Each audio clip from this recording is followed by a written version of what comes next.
আপোনালোকে মোৰ পাছফালে দেখিব কেৱল হাবি, কিন্তু আপোনালোকে ভাবিছে যে কাৰ্যালয় কেনেকে হ'ল, কিন্তু মোৰ সতীৰ্থই দেখুৱাব এই হাবিখিনিৰ ইপাৰে এটা কাৰ্যালয় আছে। মই সতীৰ্থক অকণমান দেখুৱাবলৈ ক'ম। সেই কাৰ্যালয়টো হ'ল কৃষি বিভাগৰ, অসম চৰকাৰৰ কৃষি বিভাগৰ। কিন্তু আপুনি এই কাৰ্যালয়টোলৈ আপুনি এটা দুখৰ কথা যে এই কাৰ্যালয়টোলৈ বৰ্তমান প্ৰৱেশ কৰাৰ কোনো পথ নাই। হাবিৰে চৌপাশে কিন্তু আৱৰি পেলাইছে। মোৰ সতীৰ্থই দেখুৱাইছে এই কাৰ্যালয়টোৰ চৌপাশে কেৱল হাবি আৰু হাবি। ইয়াৰ হয়তো বেৰতো হাবি বন গজিছে। আৰু এনেধৰণে এই কাৰ্যালয়টো আজি প্ৰায় ৬-৭ বছৰে এনেধৰণে বন্ধ হৈ পৰি আছে। কিন্তু কিয় পৰি আছে? এই কাৰ্যালয়টো হ'ল গোলাঘাট উত্তৰ উন্নয়ন খণ্ড দেৰগাঁও অন্তৰ্গত কৃষি উন্নয়ন বিষয়াসকলৰ কাৰ্যালয়। ইয়াত এসময়ত কৃষি উন্নয়ন বিষয়া যিসকল আছিলে এগ্ৰিকালচাৰেল ডেভেলপমেণ্ট অফিচাৰ, তেওঁলোকৰ কাৰ্যালয় আছিলে। দেৰগাঁৱত তেওঁলোকে আহি এই কাৰ্যালয়ত তেওঁলোক বহিছিলে, তেওঁ নিজৰ কাম কাজ চলাইছিল। কিন্তু বিগত প্ৰায় ৬-৭ বছৰৰ পৰা এই কাৰ্যালয়টো কিন্তু বন্ধ হৈ আছে। কিন্তু কিয় বন্ধ হৈ আছে সেই সঠিক কথা আমি এতিয়া নাজানো, কিন্তু আমি আপোনালোকক এই কাৰ্যালয়টো নিচেই কাষৰ পৰা কিন্তু দেখাব নোৱাৰোঁ, যিহেতু ইয়াত সোমাই যোৱাৰ কোনো পথ নাই, কোনো বাট নাই, কোনো গেট নাই। ইয়াত যদি আমি হাবি দেখিছে, মই সতীৰ্থক অকণমান পিছলৈ আহি ইয়াৰ ভিউটো দেখাবলৈ ক'ম। ইয়াৰ যিখিনি হাবি আপোনালোকে দেখিছে, এই হাবি যদি ফালি আমি সোমাই যাওঁ, হয়তো ইয়াত আমাক সৰ্পই দংশনো কৰিব পাৰে, সাপৰ বাসস্থান হ'ব পাৰে, ইয়াত সোমাব নোৱাৰি। আৰু এই কাৰ্যালয়টো এনেধৰণে পৰি আছে বিগত ৬-৭ বছৰে। কিন্তু কিয় পৰি আছে সেই কাৰণ আমি সঠিক নাজানো। এই কৃষি বিভাগৰ এই যিটো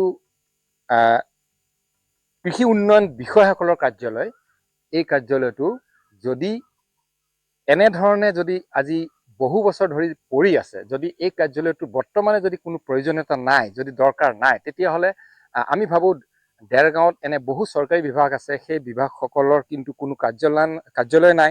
তেওঁলোকে ভাড়া ঘৰত তেওঁলোকে নিজৰ কাৰ্যালয় চলাবলগীয়া হৈছে। তেওঁলোকক হস্তান্তৰ কৰি দিলে ভাল হয়। ইয়াত স্থানীয় এজন কৃষক আছে, এই কাৰ্যালয়টোৰ কাষৰে এজন ব্যক্তি আছে। আমি তেখেতৰ পৰা ইয়াৰ কাৰণসমূহ, তেখেতে কি জানে, কি কথা, কি বতৰা, এই অফিচটো কিয় ইমান দিনে বন্ধ হৈ আছে, আমি জানিবলৈ চেষ্টা কৰিম। তেখেত আছে, মই সতীৰ্থক অকণমান এইফালে আহিবলৈ ক'ম। এই কাৰ্যালয়টো এটা হাবিৰ মাজত এটা কাৰ্যালয়, য'ত আপুনি কাৰ্যালয়লৈ প্ৰৱেশো কৰিব নোৱাৰে, পথ নাই, হাবিৰে আৱৰি পেলালে চৌপাশে। এটা হাবিৰ মাজৰ কাৰ্যালয়, কি কথা, কি বতৰা, আপুনি কি ক'ব এজন স্থানীয় কৃষক হিচাপে? কথাটো খুব হাস্যকৰ, যিহেতুকে কাৰ্যালয়টো নিৰ্মাণ কৰিছিলে আমাৰ এই অঞ্চলৰ, তেতিয়া এইটো নৰ্থ ব্লক আছিলে। এতিয়া এই ব্লকটো মানে সমষ্টি ডিলিমিটেশ্যনৰ পাছত এই জেগাটো চাউথ ব্লকৰ আণ্ডাৰত পৰিল। তেতিয়া আপোনাৰ এইটো নৰ্থ ব্লকৰ কৃষি সম্প্ৰসাৰণ বিষয়াৰ কাৰ্যালয় আছিল। আমি এই কাৰ্যালয়লৈ আহি কৃষকসকল, আপোনালোকে জানে যে আমাৰ এই অঞ্চলত 90% ব্যক্তিয়ে কৃষিৰ লগত জড়িত। এই কাৰ্যালয়টোত থাকোঁতে এই কাৰ্যালয়টোলৈ আহি বিভিন্ন কৃষিৰ ক্ষেত্ৰত হ'বলগীয়া কৃষি লগা বেমাৰবিলাকৰ বিষয়ে বা বীজ সম্পৰ্কীয় যিখিনি কথা, সেই কথাখিনি পাতিবলৈ ইয়ালৈ আহি আমি ইয়াৰ কাৰ্যালয়ৰ বিষয়াসকলক লগ কৰিছিলোঁ। আপোনালোকে কৃষকসকলে? হয়। আমি তাৰ পাছত দেখা গ'ল যে আজি প্ৰায় 8 বছৰৰ পৰা এই কাৰ্যালয়টো কোটি টকা, লাখ টকা খৰচ কৰি নিৰ্মাণ কৰি দিলে, কিন্তু ইয়াত এই কাৰ্যালয়টোতে হাবিৰে ভৰ্তি হৈ আছে। সেইকাৰণে আচলতে আমি অসম চৰকাৰৰ এই কৃষি বিভাগৰ যিগৰাকী নতুনকৈ মন্ত্ৰীত্ব লাভ কৰিছে পীয়ুষ হাজৰিকা ডাঙৰীয়া, তেখেতক আমি আহ্বান জনাইছোঁ যে কাৰ্যালয়টো অকণমান আপোনালোকে যাতে কৃষকসকলৰ সুবিধাৰ কাৰণে এই কাৰ্যালয়টো পুনৰ খোলা এটা ব্যৱস্থা মই কৰি মাজতে এটা কথা সুধো আপোনাক, এই কাৰ্যালয়টো কৃষি বিভাগক বৰ্তমান ইয়াৰ প্ৰয়োজন নাই নেকি, নে কিহৰ কাৰণে বন্ধ কৰিলে? প্ৰয়োজন নাই যদি বেলেগ বহু বিভাগ আছে, চৰকাৰী বিভাগ, যিসকলে ভাড়া ঘৰত তেওঁলোকে কাৰ্যালয় চলাই আছে, তেখেতসকলক হস্তান্তৰ কৰি দিয়াই ভাল। কি ক'ব আপুনি? নাই, কথাটো চাওক যে এই কাৰ্যালয়টো বন্ধ কৰি বেলেগক মানে তেওঁলোক ইয়াৰ পৰা গুচি যোৱাৰ পাছত কৃষকসকলৰ অৱস্থাটো এনেকুৱা হৈছে যে সাধাৰণ কথা এটা সুধিবলৈ গ'লে আমি গোলাঘাট যাব লাগে।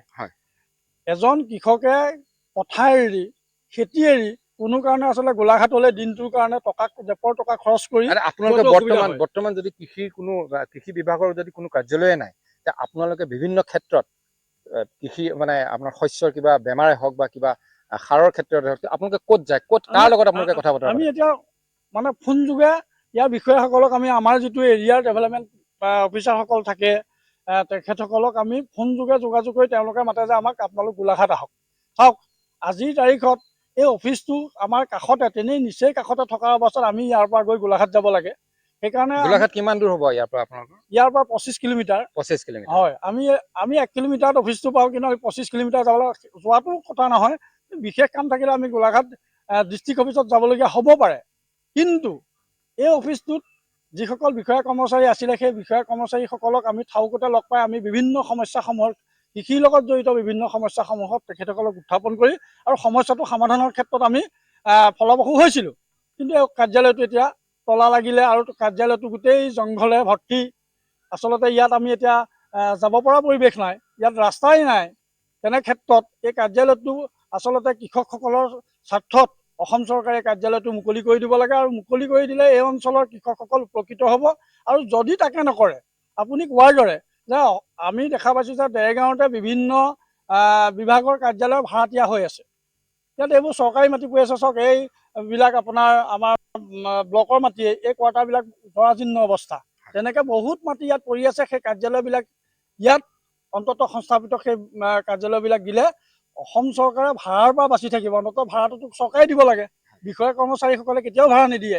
সেইকাৰণে আজি ইয়াত ফৰেষ্ট ডিপাৰ্টমেণ্টৰ এটা অফিচ নাই, অন্যান্য আৰু কেইবাটাও আমাৰ কাৰ্যালয় ইয়াত আমি দেখা পোৱা নাই। সেইকাৰণে আমি ভাবিছিলোঁ যে দেৰগাঁও সমজিল্লা হ'ল, সমজিল্লা হোৱাৰ পাছত আমি গম পাইছিলোঁ যে ইয়াত সমজিল্লাৰ গোটেই কাৰ্যালয়খিনি ইয়াত হ'ব, কোৰ্টৰ পৰা ধৰি গোটেইখিনি ইয়াত হ'ব। আমি ভাল পাইছিলোঁ, কাৰণ ইয়াত বহুত মাটি পৰি আছে। অকল এই অঞ্চলে নহয়, এই কাৰ্যালয়টো বেকফালে ইয়াত মানে কেইবা বিঘাও মাটি ইয়াত এনেই পৰি আছে, জংঘল হৈ আছে। সেই জংঘল মাটিবিলাকত যদি চৰকাৰে এটা সঠিক আঁচনি লৈ সেই আঁচনিবিলাকৰ জৰিয়তে কৃষকসকলক বা ৰাইজক যদি উপকৃত কৰিলেহেঁতেন, তেতিয়া ভাল হ'লহেঁতেন।